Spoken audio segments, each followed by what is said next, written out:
Have you ever felt just completely stuck? Like you're trying so hard to change something about yourself, but you just keep snapping right back to the old way of being?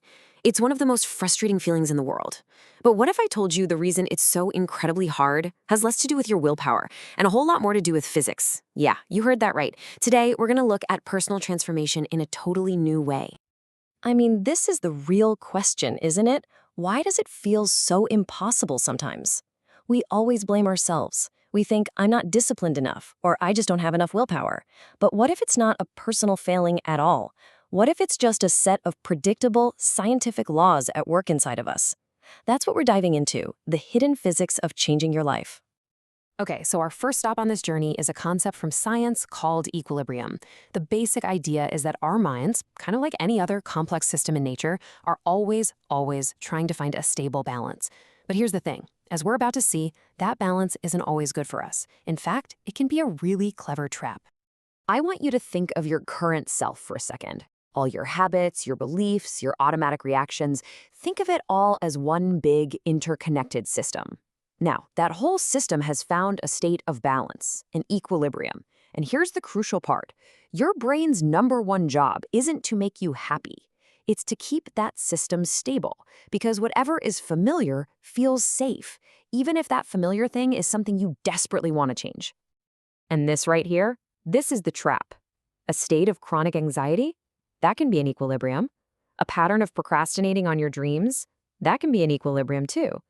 Your mind isn't trying to help you grow or reach your potential. Nope, it's just trying to keep things predictable. It's literally defending the status quo, even if that status quo is making you miserable. So when you try to change, you're not just learning a new skill. You are actively fighting a system that is hardwired for stability above all else. So let's say you decide, okay, I'm going to push against this equilibrium anyway.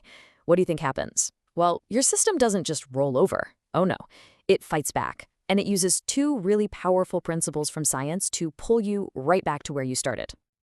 Let's break this down because it's fascinating.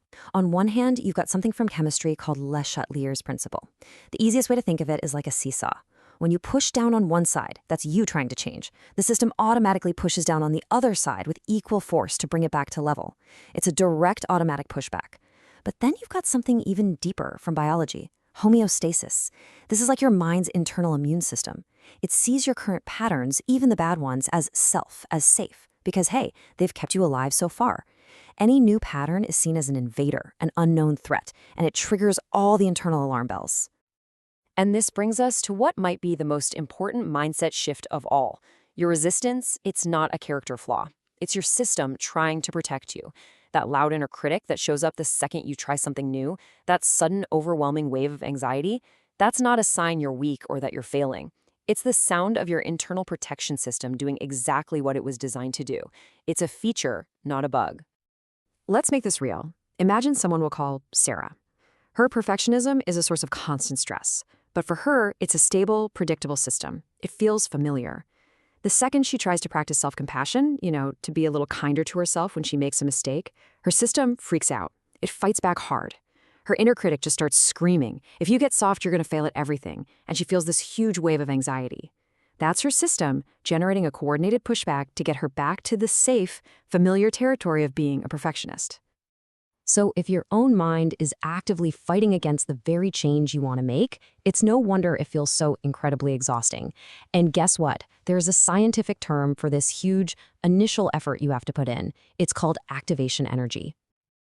In chemistry, activation energy is basically the spark you need to get a chemical reaction going. It doesn't matter if that reaction will eventually release a ton of energy like a fire. You first have to put in enough energy to get it over the hump. Well, personal change works the exact same way.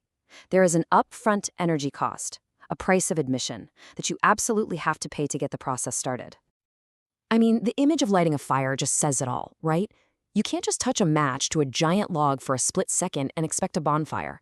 It won't work. You have to apply consistent, sustained heat to get that wood past its ignition threshold. And this is exactly why trying a new habit for just a day or two almost always fails. You haven't paid the full activation costs yet, not even close. But wait, it gets even better. Here's the kicker. It's not just one energy cost you're paying. You're actually paying a double energy tax. You're spending a ton of energy just to build the new habit or pattern. And you're spending another ton of energy to fight back against your system's active resistance, that pushback we just talked about. This is why the effort can feel so massive, so disproportionate to the small change you're trying to make. You're trying to hit the gas and accelerate forward, while a powerful force is slamming on the brakes. So, how do we pull all these pieces together? You've got your old habits, your new intentions, this intense energy struggle. What does it all look like? Well, there's a really powerful model that can help us visualize the whole thing. The idea of two competing flywheels. Let's check it out. Okay, I want you to imagine two huge, heavy flywheels inside of you. The first one, the established pattern flywheel, that's your old self. It's been spinning for years, maybe decades, building up enormous momentum. It turns almost effortlessly, totally on autopilot. The second one, the emergent pattern flywheel, well, that's the new self you're trying to build. And when you start, it is completely stationary, zero momentum. It takes immense effort just to get it to budge. And here's the most important part. They're connected. So let's take Marcus. He's got a lifelong habit of reacting with anger. That's his massive, fast-spinning flywheel. Now, every single time he gets triggered and chooses to take a deep breath instead of yelling, he's actually doing two things at once. He's giving a tiny, effortful push to his new calm response flywheel. But just as important, he's applying a tiny bit of brake to that huge, angry reaction flywheel. See? Change isn't about creating a new habit out of thin air. It's a slow, deliberate process of transferring momentum from the old self to the new one. Now, this whole energy transfer process, it happens in three pretty distinct phases. First is the early stage. This is where you're putting in a ton of effort, but you see almost no results because the old flywheel's momentum is just so dominant. It's exhausting. Then you enter the middle phase, and honestly, this is the hardest part. It's where both flywheels have some momentum, the old way doesn't feel right anymore, but the new way doesn't feel natural yet either. You feel unstable, caught in the middle. This is where almost everyone gives up. But if you keep pushing through, you finally hit the tipping point. This is where the new flywheel gets more momentum than the old one. The new habit becomes your default. It actually starts to take more effort to go back to the old way. And this brings us to maybe the single most important lesson from this whole flywheel idea. It's this: consistency matters so much more than intensity. These big, heroic, all-or-nothing efforts, they usually backfire. Why? Because a huge push triggers that massive system pushback we talked about earlier. But small, consistent daily actions, they can fly under the radar. Each one is just a small, quiet push on the new flywheel and a tiny tap on the brakes of the old one. It's the steady, day-after-day transfer of momentum that eventually shifts the entire balance of power. Okay, so now that we understand the equilibrium trap, the physics of pushback, and these two competing flywheels, what do we do with this information? Well, the answer isn't to just grit your teeth and try harder. It's not about brute force. The answer is to be strategic. It's to stop fighting these forces head-on and start working with the system. So here are 4 smart ways to do that. First, focus on that gradual momentum transfer. Start with actions so small they barely trigger any resistance. Second, design your environment. Make the good habits easier and the old habits harder. You're lowering the activation energy for the right choice. Third, community support. You can literally borrow energy from other people whose flywheels are already spinning in the direction you want to go. And finally, think about professional guidance. A good coach or therapist is like a catalyst. They can show you a lower energy pathway to get where you want to go, so you don't waste your effort. So let's just land on this really powerful idea for a moment. That struggle you feel when you try to change, it is not proof that you are broken or flawed. It is proof that you are a complex, adaptive human being with a brilliant system designed to keep you stable and safe.